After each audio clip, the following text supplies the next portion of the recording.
So this brings us to the last part of this particular section on things that cause disease. And we're going to talk about chemicals, which tobacco is full of. Is it a number of chemicals that do a bunch of different things. They coat the linings, the epithelial linings of your breathing tubes. They invade your tissues and stop your cilia from moving. A number of things that are carcinogenic. Lots and lots of bad stuff, but everybody knows that.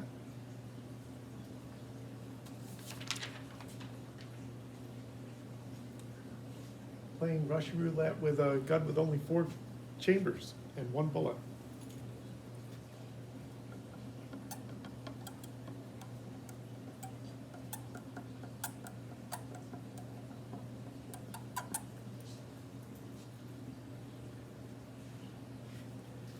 There's an old expression, it's the dose that makes the poison, is that there's some things that are poisonous at very, very low doses. There's some things that are poisonous but are at very, very high doses. I can poison you with oxygen. I can poison you with water. If you drink too much water, your kidneys can't clear it out, your tissues get too dilute, your brain stops functioning properly, it can kill you.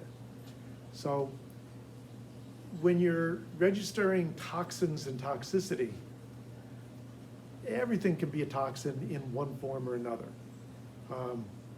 The most prescribed drug for diabetes, metformin, is the same chemical that's used in rat poison at a much, much higher dosage against the rats. But that's often what happens, is that any chemical that has metabolic effects can mess up metabolic effects as well.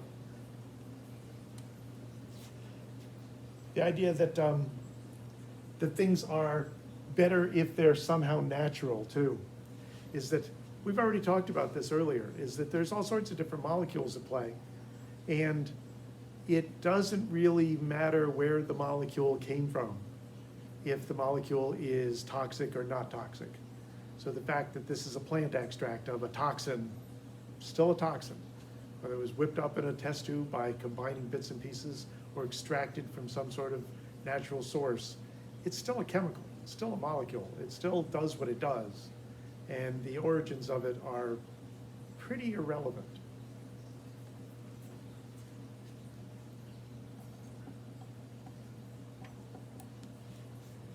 Now, some toxins get into your body, some poisons get into your body, and they get in the way of stuff that's happening.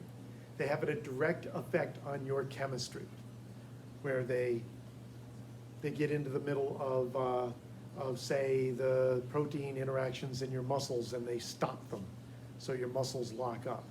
Is it the toxin from, lockjaw, tetanus?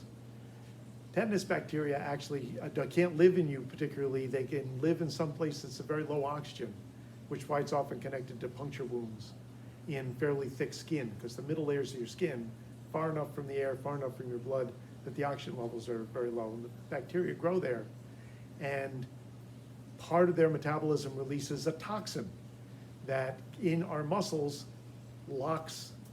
contracts them and locks them. And of course, for muscles like your breathing muscles and other kinds of muscles that you really need to work all the time, that can be pretty bad. That's a direct effect.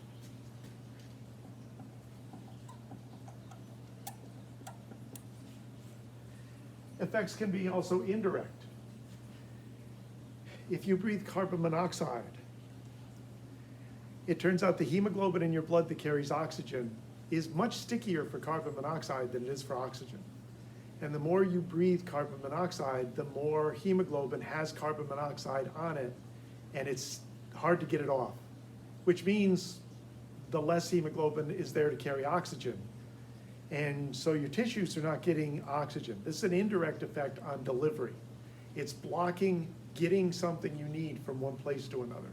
And there's a number of other kinds of indirect effects where you're not getting right into the chemistry and messing it up, but you're blocking something that needed to happen over here from going over there, or whatever it is. There's also the indirect effect of genetic changes, where a particular gene is interfered with, so it doesn't do what it was supposed to do. So you're not actually getting into the protein the gene was making, you're actually directly impacting the gene itself and messing with that particular process.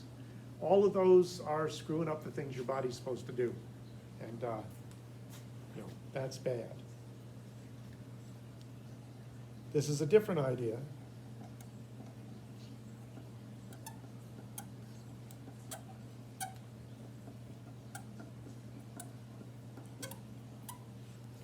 Now, if you've taken a science class before, you may have learned about radioactivity and half-lives. And this is a different, it's the same basic idea, but this is a different concept, is that in radiation, if you have a radioactive isotope, they change. They emit radiation and change. And if you start with a pound of it, and it's changing, how long until you only got a half a pound of the original and the rest of it's changed? That's a half-life for radioactive materials. Half-life for toxins and other things that we take in is, okay, we take it in this particular form. How long until half of that is gone? That's the half-life. Now, in some cases, it's gone because we have changed it into something else. Is that when we take oxygen in, for instance, it winds up, when we break sugars down through respiration, the oxygen winds up tagged to hydrogen, and that's where the water comes out. Photosynthesis produces carbon dioxide and water. The oxygen we put into it comes out with the water. So you're always changing the oxygen into something that's not oxygen. So oxygen has, as long as we're breathing and active, oxygen has a pretty short half-life. Some things like vitamin C, your body takes what it needs and then lets the rest of it flush out through your kidneys. So it has a very short half-life because your body isn't using that much, and if you take in large amounts, it doesn't stick around for very long. Whereas vitamin D, which is fat soluble, will dissolve into fatty tissues and hang out for a while. It takes longer to clear it out of the body. The active ingredient in marijuana is fat soluble, and it can accumulate. People who are heavy users, even if they stop, the THC, which a lot of which has invaded the lipidy insulation on your nerves, it will kind of come out slowly over time so that you're not completely free of it. And people who have to face drug tests know that certain drugs are in your system for a long time and testable, and certain of them are gone from your system pretty quickly. And it has to do with half-lives. And it also has to do with bioaccumulation. THC bioaccumulates. It can build up in your system. Vitamin D bioaccumulates. It can build up in your system. Certain types of things can replace the calcium in your bones and build up in your system. And that's bioaccumulation in the individual.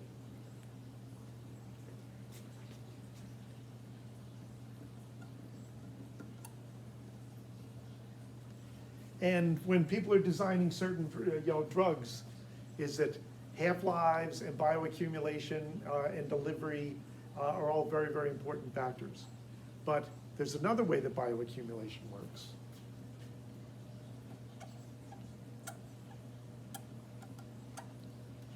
And that is in ecosystems.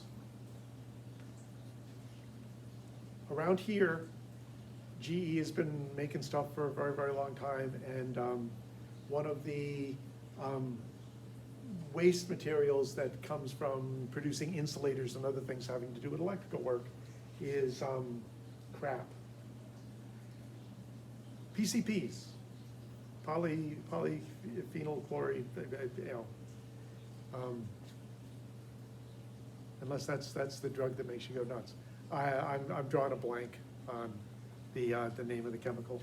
Terrible to get old. But anyway,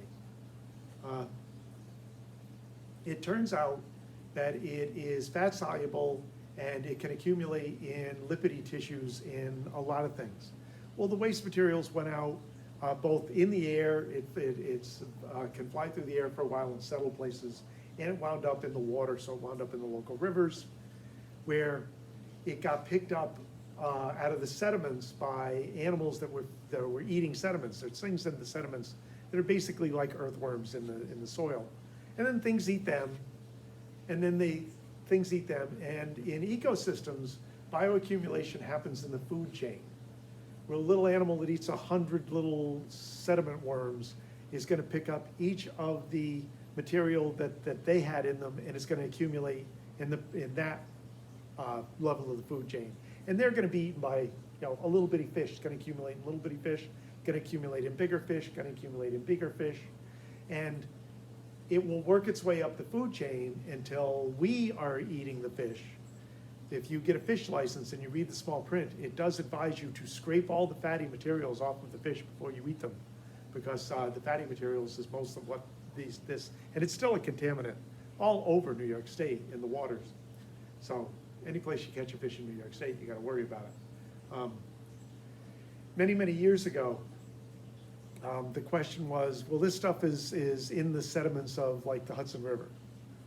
And the question was, should we dig it all up and bury it somewhere? And in the 1980s, when they were trying to decide that, it was probably a good idea to dig it all up and bury it somewhere. But they didn't decide then. They waited and waited and waited.